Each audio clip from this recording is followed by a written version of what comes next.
Tu viens de rentrer d'Asie et tu fais face à un vide immense. Tu ressens un manque énorme de toutes ces cultures que tu as découvertes. Le climat et les paysages de l'Asie te manquent. Sache que tu n'es pas le seul et que je pense qu'on est beaucoup dans ce cas-là à ressentir cette espèce de blues. Et je pense qu'on est plusieurs à vraiment ressentir ce manque envers l'Asie. Donc je vais essayer d'articuler ma pensée en 4 parties. Tout d'abord, je vais expliquer les raisons de mon voyage. Alors en fait, en septembre dernier, je venais de finir officiellement mon master. Et en fait, 3 mois avant, j'ai entendu des gens de ma classe parler d'un potentiel voyage en Australie. Du coup, j'ai regardé mon pote comme ça et je me suis dit, mais attends, mais pourquoi nous on partirait pas aussi, genre on avait avant que ces camarades là en parlent, on n'avait pas forcément envisagé le départ dans un pays, genre juste pour l'aventure. Parce qu'il me semble que de base, ces personnes-là elles devaient partir genre un an ou plus en Australie.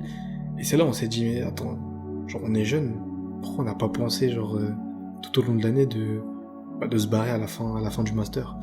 Et c'est comme ça qu'au début la graine a germé dans notre tête. 2-3 mois avant la fin de notre année de master qui était en fin septembre.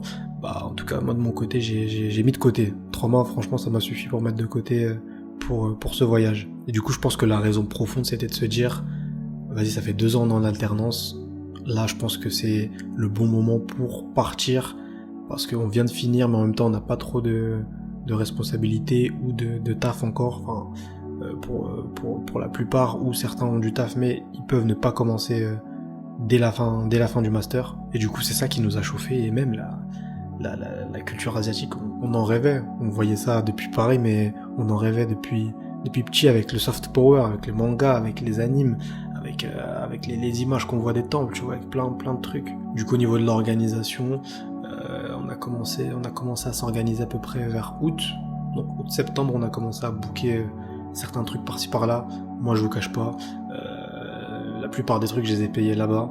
Avant, j'ai juste pris un Airbnb et quelques trajets de train et et les vols d'avion. Sinon, à part ça, j'ai tout payé là-bas directement. Donc l'organisation de base, c'était de faire Corée et Japon. Du coup, Corée, vu que c'est un peu moins cher de rester un peu plus longtemps en Corée et de faire aussi un peu de Japon parce que tant qu'on y est et que c'est à côté, autant faire les deux. Et après, moi, quand j'étais tout seul le 2e mois, je me suis chauffé pour faire un 3e pays, du coup, qui est la Malaisie.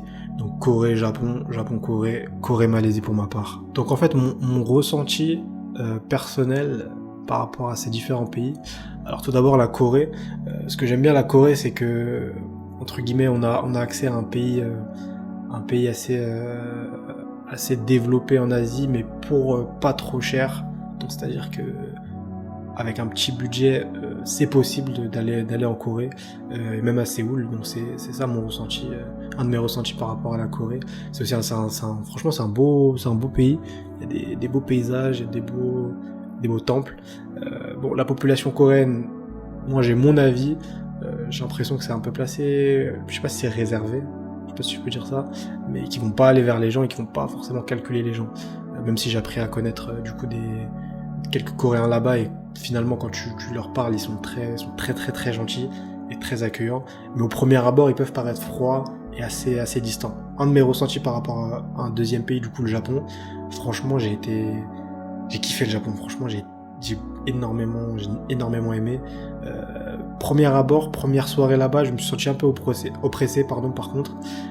En fait, faut savoir qu'en tout cas à Tokyo, peut-être j'ai eu la merveilleuse idée d'aller à Shibuya dès ma première soirée semi blanche, mais je me suis senti très oppressé. Il y a énormément de monde, il y a énormément de lumière.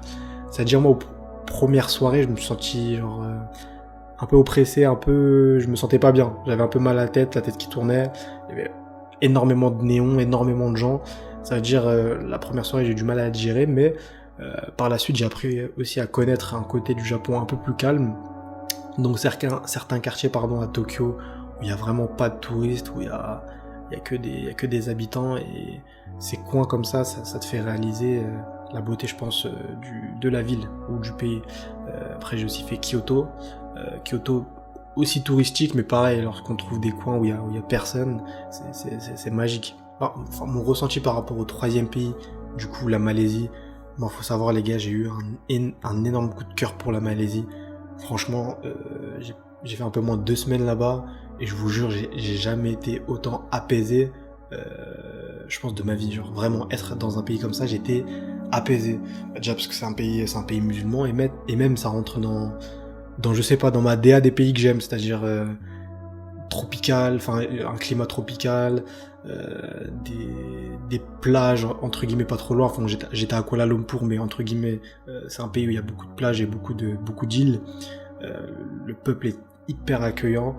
Franchement, moi la Malaisie, ça m'a marqué. Je pense que c'est le pays qui m'a le plus marqué. En pays qui m'a le plus marqué, je mettrais en premier Malaisie, en deuxième Japon. Mais après les deux c'est pas pareil, parce qu'il y en a un c'est plus dans la manière de vivre et je m'y verrais bien, et l'autre, le Japon, bah c'est plus dans la culture, d'avoir grandi avec ça et d'être au centre de ça fait quelque chose. En tout cas la Malaisie, c'est vraiment je pense que c'est la première fois que je ressentais ce bien-être géographique. Vraiment en Malaisie, j'ai énormément kiffé la nourriture. La nourriture était excellente. Enfin moi personnellement j'ai kiffé, il y en a ils vont pas aimer. C'est assez épicé parfois. Le peuple hyper chaleureux, franchement il venait vers moi. Lorsqu'il voyait que j'étais tout seul, il n'hésitait même pas à venir vers moi, à me parler dans les mosquées, dans les restaurants. Même je suis parti dans des petits restaurants tenus par des mamies, et on a grave discuté. Je mangeais des plats locaux, franchement c'était incroyable, et même je me sentais vraiment en paix. Donc je me dis là, je sentais pas forcément de regard sur moi, même si j'étais différent. Je sentais pas... En fait, je me sentais, entre guillemets, comme dans un petit cocon, et dans un petit paradis. Après, oui, disclaimer, aucun pays n'est parfait. Chaque pays a ses inconvénients et ses avantages. Là-bas, ça reste un pays quand même assez pauvre. Le SMIC là-bas, il doit pas être élevé.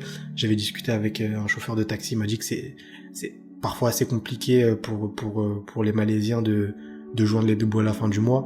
Certains ils ont un deuxième travail, genre beaucoup qui font Grab, donc l'équivalent de Uber, beaucoup qui font de Grab, et c'est assez dur. C'est un pays qui reste pauvre, mais au-delà de ça, ça reste un pays qui m'a marqué, et auquel je pense quasi tous les jours. Enfin, l'Asie en général, j'y pense tous les jours, mais la Malaisie, j'y pense très très fréquemment. Je pense qu'à y retourner, et je me verrais bien être là-bas, genre pour une longue durée, genre à moyen terme. Mais bon, ça c'est une autre histoire, ça c'est un rêve. Il y a le rêve et il y a la réalité, malheureusement. Mais voilà.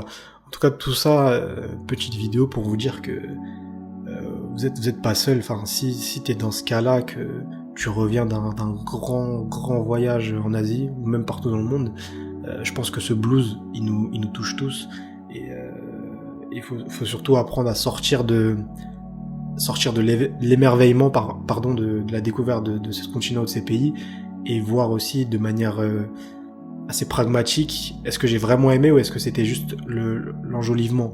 Et moi, avec le recul, je me dis ouais, j'ai vraiment kiffé. C'était pas juste le fait d'être là dans un nouveau continent, et un nouveau voyage. C'était vraiment au fur et à mesure, je me sentais énormément bien. Donc c'est vraiment au-delà de la honeymoon phase que je me sentais vraiment bien. Donc t'es pas le seul à ressentir ça.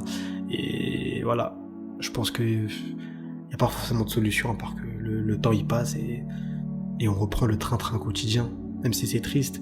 Mais bon, au moins pour le mot de la fin, je pense qu'on peut que espérer y retourner. Je pense que c'est comme ça qu'on digère la chose. C'est juste attendre d'y retourner, et retourner à sa vie, parce que ouais, pendant ces voyages-là, on est entre guillemets en pause. Notre vie elle est en pause. On est surexcité, on est en mode voyage. Donc lorsqu'on vient ici à devoir aller à l'école, au travail, c'est sûr que on a vraiment un coup de blues qui est infernal. Mais voilà, faut se remettre les idées en place et se dire ok, bah je suis revenu là dans mon train-train quotidien, mais c'est pour la bonne cause, et l'Asie me manque, ok, j'ai kiffé, ok, bah là mon objectif c'est d'y retourner. Je pense que c'est ça. Et voilà, dites-moi en commentaire si vous aussi vous avez eu ce coup de blues en rentrant d'un grand voyage comme ça. Et si vous n'avez pas fait un grand voyage comme ça, franchement, je vous conseille de le faire. De trouver un moment dans l'année, même si c'est quelques jours, même si c'est quelques semaines, si vous pouvez plus, quelques mois, mais de vraiment sortir de sa zone de confort et découvrir d'autres continents dont on avait même pas idée, quoi. On n'avait même pas idée du mode de vie, du style de vie. C'est tout ce que je peux vous conseiller. Allez les gars, je vais vous laisser. C'était un petit moment un peu triste, non? Non? Un peu trop triste les gars? Allez les gars, je vais vous laisser. Passez une bonne soirée et voilà. On est toujours ensemble sur YouTube. Let's go!